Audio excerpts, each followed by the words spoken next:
Okay, so now it's time to create our getDuplicate function. So if we go to our inc folder, open functions.php, scroll down after the escape function. Oh no, let's go actually right to the bottom. We're going to create our functions down here. So our function will be called function getDuplicate. And it will take several parameters. First one will be the case. Next one will be select. Next one will be from. Next where. And next equals actually. Next will be and, to which we assign the blank value by default. And equals to as well with the blank value. Okay, inside of this function, first of all, we need to globalize a few variables. So global, our database, conDB, and global conDB, our connection to the database. Okay, now we create a switch statement, and we pass our case, the first parameter from the function, into it. Depending on this parameter, the specific statement will be executed. So, case 1, break after, and inside of this, we're going to create a SQL statement. Select.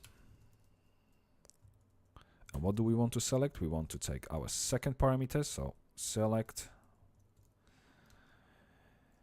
from our next parameter, from. Then we have where parameter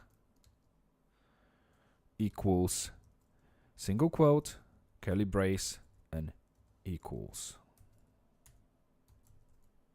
Then closing curly brace and closing single quote. So this is our first statement. If we copy the entire thing and paste it right underneath, now change the case to 2, then we're going to add and parameter doesn't equal single quote equals to closing curly brace and closing single quote. Why are we using this case here, this switch statement? Why are we actually bothered with two different cases? Well, this is very simple actually, because when you add in the new record, you're only checking whether the record with a specific name already exists, which is fine. Then when we're going to be editing this record, we cannot just check whether the record with a specific name exists, because obviously we know that it exists because we are editing it.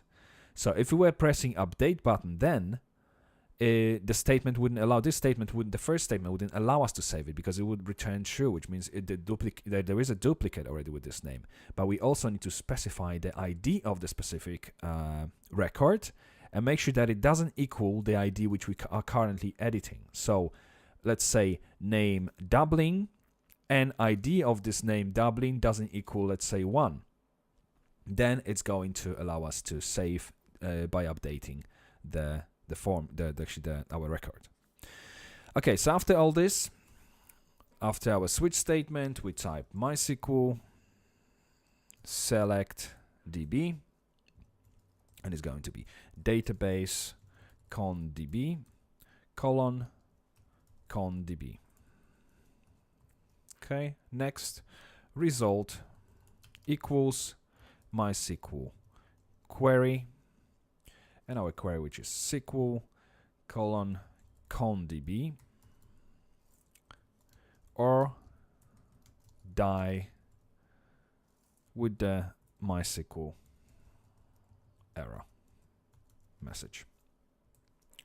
Okay, next one, we want to check how many total records is there. So total equals MySQL num rows of the result, yeah. And now we simply check if total is more than 0, which means there are records, then we return true. Otherwise we're going to return false. This way we know whether the record with a specific name has been found in a database or not. So now that we have our getDuplicate function ready, let's go back to our categories and let's put these parameters in. Because we're inserting the new record, we'll be using the case number 1. Then we need to select something. So we want to select name from table categories,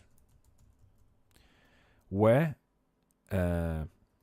name equals our variable name, because as you may remember, every post, if it hasn't been empty, has been converted into the variable, so we can use it directly as a variable here, the value from the form. So select name from categories where name equals the value sent through the form.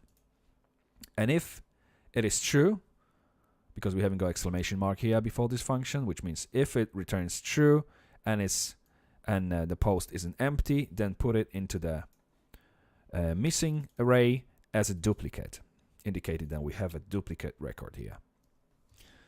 Okay, if we save the file, now if we scroll down, create a few new lines, and now let's check whether the missing array isn't empty. So if isn't empty, missing, then we're going to create our error messages, our validation messages, else we're going to execute our statement by adding the records to the database. So this is what we're going to take care of in the next video.